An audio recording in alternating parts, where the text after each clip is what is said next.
Hello everyone. तर माझं बाळ आता 11 महिन्याचं होणारच आहे. तर बस 8-10 दिवसच राहिले 11 महिन्याचं व्हायला. तर माझ्या बाळाचं रुटीन मी तुमच्यासोबत शेअर करते आहे. आज सकाळी मस्त माझं बाळ उठलं आहे.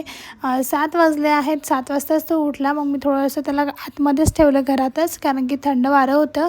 आणि मग थोड्या वेळात ऊन आली आमच्या गॅलरीमध्ये, तर मग मी त्याला आणलं गॅलरीमध्ये. त्याला मी घेऊन अशी उभी राहते सकाळी मस्त इथे, आणि मलाही ऊन भेटते आणि त्यालाही ऊन भेटते. तर उन्हामध्ये ना उभं राहायला खूप छान वाटते, त्याला खूप छान वाटतं. टोपी तर आम्हाला पाहिजेच नाही, इतकं गार वारं होतं ना. तुम्ही त्याला टोपी घालायचा प्रयत्न केला, पण तो टोपी घालतच नव्हता. आणि मग आम्ही असंच थोड्या वेळ उन्हामध्ये उभं राहिल्यानंतर मी त्याला गुटी दिली. गुटी मी त्याला अजूनही घासूनच देते. सगळे काही जे जिन्नस असतात, खारीक, बदाम, त्यात सागरगोटी, अजून आहे जायफळ, हिरडा, हे सगळं हळकुंड, हे सगळं घासून मी त्याला अजूनही गुटी देते.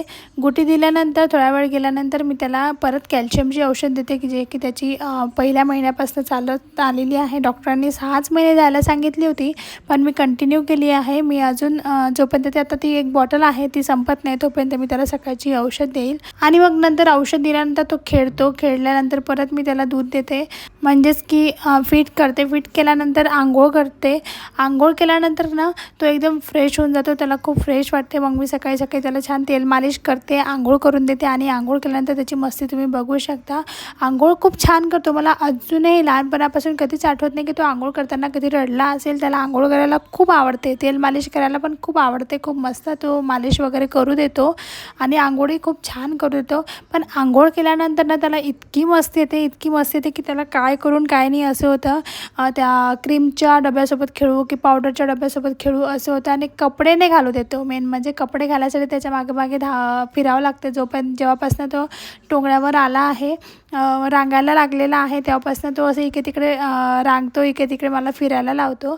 मग कपडे वगैरे घालून झाले की त्याचं पोट भरलेलं असते आणि मग तो मस्त खेळतो. तर माझी गॅसओट्यावर कामं आवरतात, तर हा गॅसओट्यावर असा खेळतो. मी त्याला खेळू देते. शिल्लकची कामं पण करून ठेवतो, काहीतरी पाडपूड करून ठेवतो. फेकफाक ते इतका करतो, त्याच्या हातात लागलंच पाहिजे. वाटी, प्लेट, काहीही येऊ त्याच्या हातात, तो घेतो आणि फेकून देतो डायरेक्टली. पण मग तेवढ्या वेळात माझे कामं होतात. तर तो कधी गॅसओट्यावर खेळतो तर कधी खाली खेळतो. खाली जेव्हाही खेळेल तेव्हा त्याला ट्रॉलीज पाहिजे असतात. माझ्या ट्रॉलीज ओपन करून सगळं काही तो दानोफान करून टाकतो. माझ्या ट्रॉलीजमधलं सामान काहीच जागेवर राहत नाही. आजकाल तर असं झालं आहे ना की मला प्लेट पाहिजे असेल, वाटी पाहिजे असेल तर ते जागेवर राहणार नाही, किंवा मग मला ते धुवून घ्यावे लागते. कारण की हा ट्रॉली ओपन केली की हा प्लेट घेईल, वाटी घेईल, ते चाटून वगैरे तो तिच्यात ठेवून देतो. म्हणजेच मला ते घेताना धुवूनच घ्यावं लागते. तर तेवढ्या वेळात माझे कामं पण होतात. मी त्याला खेळू देते, त्याला जसं पाहिजे तसं खेळू देते, कारण की माझी कामं होतात. आणि तो जेवढा खेळेन तेवढी त्याला भूक पण लागेल. तर मग असं सगळं काही खेळून झालं की मग मी त्याला खाऊ घालते. तर आज बघा गार्गी आहे घरी, म्हणून मग ती खाऊ घालते आहे.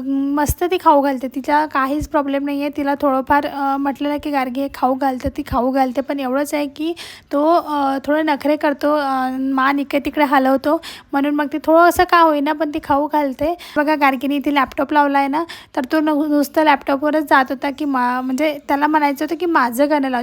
जेव्हा गार्गीने त्याचं गाणं लावलं, म्हणजे तो जे राईम्स बघतो, 2-3 राईम्स आहे तो बघतो, तर ते राईम्स लावल्याबरोबर तो इतका छान बघायला लागला आहे ना की मग तो बघता गार्गीने त्याला खाऊ घातलं, पिऊ घातलं. माझं हे काम आजचं वाचलेलं आहे, त्याला खाऊ घालायचं. तो चांगला खाल्ला आणि मग परत तो खेळायला लागला. तर तो ह्या टेबलवरनं आधी फक्त ते खालचं पकडून तो खेळायचा. आता तर इतका पटकन उभा राहतो ना, कशालाही पकडून पटकन उभा राहतो आणि त्या टेबलच्या अगदी आतमध्ये जातो. तो आतमध्ये जातो आणि तिथे बसून राहतो आणि तिथून हसतो मग आपल्याला बघून की या आणि मला काढा बाहेर, असं करतो. तर या टेबलवर तो आधी रांगत यायचा, ते खालची पट्टीच पकडायचा, मग वरचं पकडायला लागला. आता तर पूर्ण टाईट उभा राहतो आणि मस्त खेळतो त्या टेबलसोबत. तर असा हा माझा ग्रीतिक आहे. एवढं सगळं बघून तुम्हाला असं वाटत असेल की हा मुलगा किती छान आहे, किती छान राहतो, किती छान खातो, पितो, खेळतो. असं नाही आहे, कारण की काय होतं ना, व्हिडिओ काढताना आपण चांगल्याच गोष्टी काढतो म्हणून तसं वाटते. पण ग्रीतिक पण मस्तीखोर आहे, तो त्रास पण देतो, रडतो पण तेवढाच, मला घ्यायला पण लावतो. आणि आता घेतल्यानंतर तुम्ही बघू शकता तो मस्त झोपला आहे, कारण की आज तो गोटी घेतली, औषध घेतली, खाल्लं पिल्लं, छान खेळला तो. मला वाटलं आंघोळ केल्यानंतर झोपेल तो, पण नाही झोपला. तर आता झोपलेला आहे. आणि हाच होता माझा रूट.